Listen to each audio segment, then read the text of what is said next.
Hi everyone, welcome back to Crafting with Slavie. Today's video is a fun reverse slider interactive card that I made for my friend's son. He turned 4, so I wanted to make sure that the card was a lot of fun, something interactive that he could play with after the party was over, so it kind of became part of his gift. I used the Lawn Fawn Really High Five stamp set and coordinating dies to stamp out some really cute critter images. And I used the Ranger archival ink here because my memento pad is dry at the moment, so I'm still waiting for a refill. So it's not the greatest Copic ink, but I made do. And then I went ahead and stamped out more of the present and confetti images. And pardon the quality here while I do the Copic coloring. I zoomed in on the shot and it just kind of made everything a little bit blurry. But I'm going to step back and let you enjoy the coloring process, and I will be back for assembling the card.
Okay, great. So now that all of my images are colored, I went ahead and die cut them off screen and I started building my card base. So I wanted to have these critters coming out of clouds. So I'm using my Cloudy Borders dies from Lawn Fawn to create some fun cloud shapes. And I just created a A2, so 4¼ by 5½ inch card base for them to live on.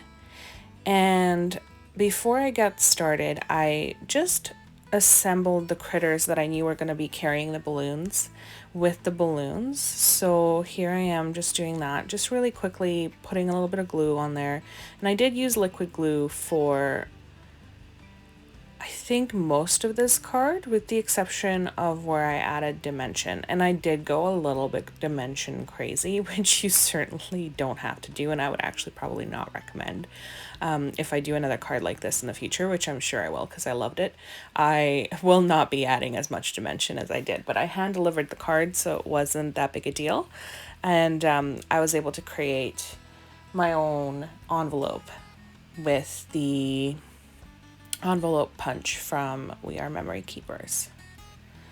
Alright, so now that that's done, I also added the little party hats to these little critters, and that way I was ready to just assemble when I got to that part.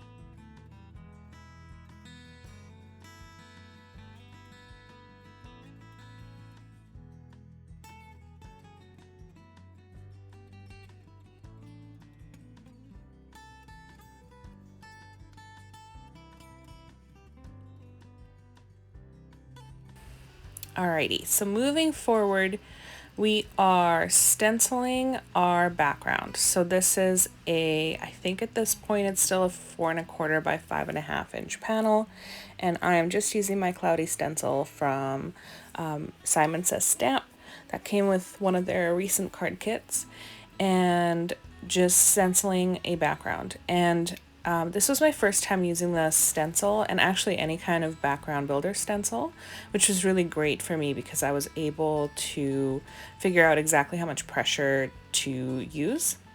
And then I'm going in here with this really cool die set from My Favorite Things, and my apologies, I don't remember what it's called right now, but it is linked below. And that's how I'm going to create my reverse slider. So I went ahead, this is why I wanted the critters put together, because I couldn't figure out where to put my clouds until I had cut it out. And you might have noticed that I actually decided to go and do a portrait card rather than a landscape card.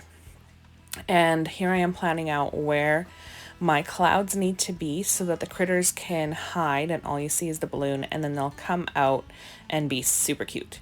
And then I went ahead and did a little bit of ink blending around the cloud edges, just in a different color, and that's also linked below. The first color I used was Tumbled Glass, and I don't quite recall what I used for the second, but it is linked below. And then I went ahead and stamped out my sentiment. So this also came from Really High Five.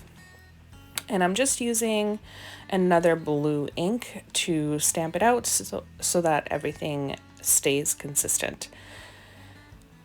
And then I wanted to create a couple of stabilizer strips. So I just used whatever remaining cardstock I had and cut it down to about, I think, 3/4 inches thick. And I just used a Ziploc baggie to cut a couple of strips of that Ziploc material to use for the slider mechanism. So the way that this slider works is you thread the Ziploc baggie material through the little holes, and then you fasten it on the back. And you can see I cut little notches. I won't end up using those. I actually cut out the whole process from this video because I ended up not using them. But we're going to talk about that in a little bit. And then I used, I didn't have a Tim Holtz, that mini fastener, which I'm going to link below.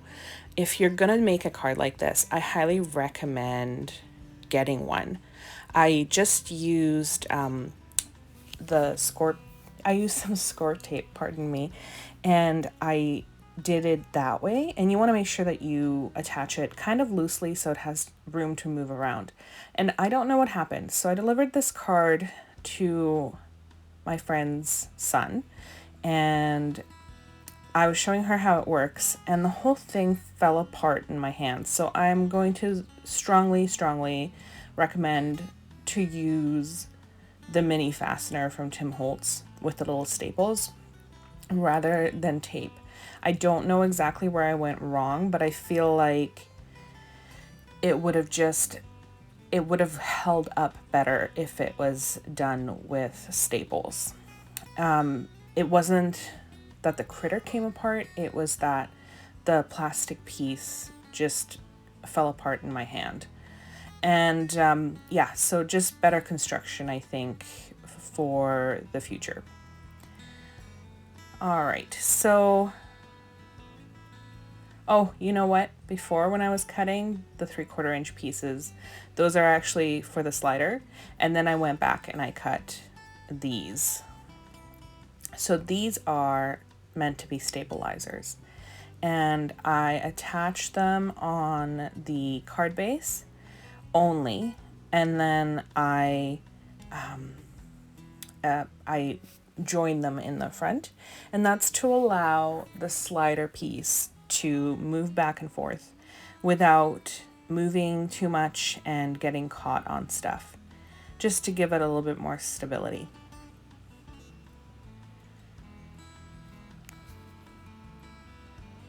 And again, I just kept using this double-sided tape. And to be fair, this is a really strong tape.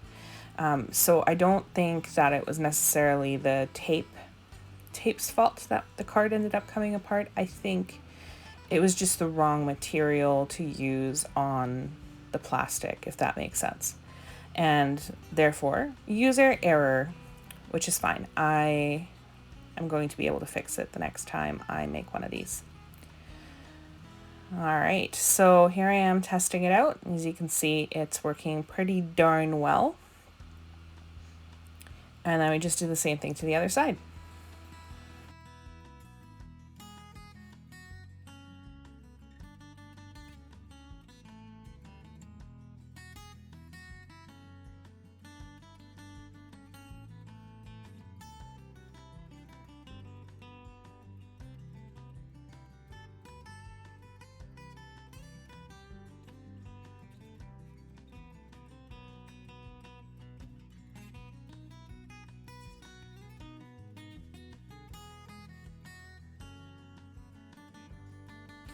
From there, we make sure that the back piece is all the way up as far as it'll go. And on the very bottom is where we'll put the tape, and that's where we'll attach our critters. And this is where I decided to change directions. So as you can see, I've got the little notches cut out of my cloud base. And as I'm playing around with this, as the critters would have gone up, you wouldn't have been able to see them. You would have just seen more of that balloon. So immediately, I just knew that it was too large. So what I did is I made a pencil mark and I trimmed down all the pieces. What I should have done, and it would have looked better, is to trim it down just the one panel and cut another piece where the happy birthday is and just make it longer so the notches could be in there.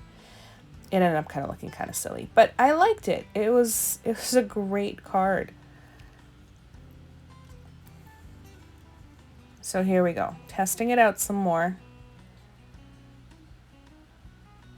I'm really zoomed out here. My apologies.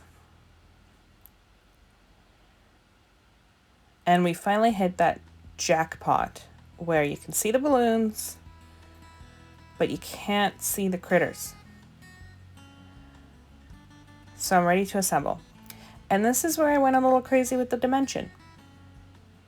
Note to self, don't do that for next time. I put foam tape on every layer of the card, and what I should have done is just put foam tape around the mechanism to make sure that it had room to move, and then just taped the rest of the layers on, or glued them, whichever, rather than this way, just because it ended up being really clunky. And I mean, it's fine, but just for me and my OCD, I would have preferred that it wasn't like that. All right, so there we go. Our mechanism works. I went ahead and I stamped out a pull here sentiment from, I think it's a Lawn Fawn set.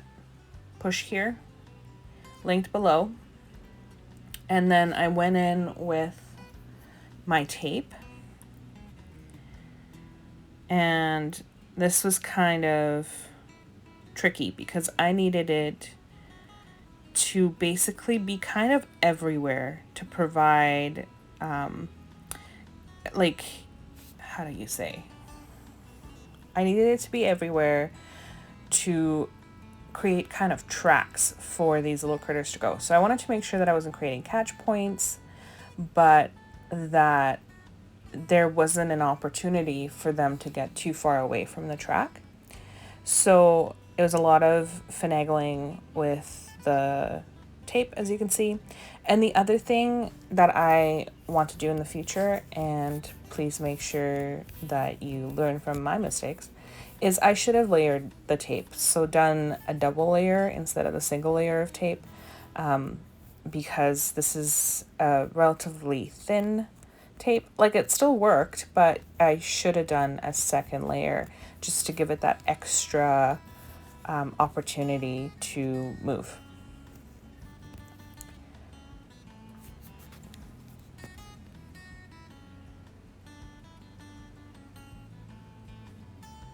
Okay, and then trimming this down because we don't need the whole thing.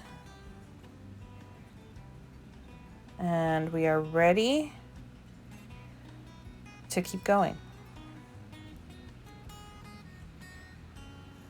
Yeah, and it's these pieces I wouldn't have layered for the next one. Like I said, it just created a lot of bulk.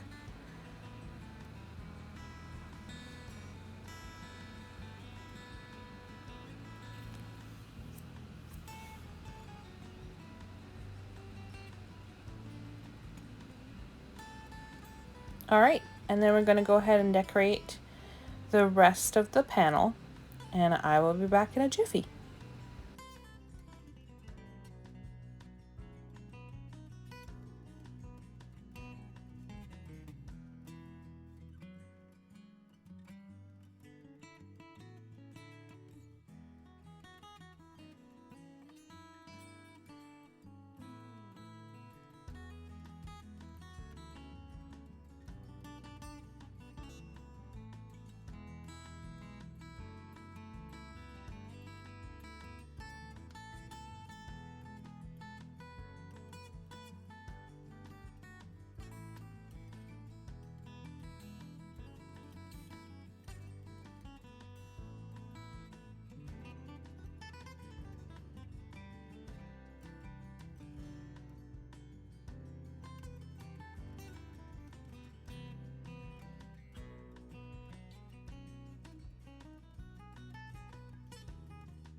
Okay, so now that our panel is done, it's time to attach it to our card base.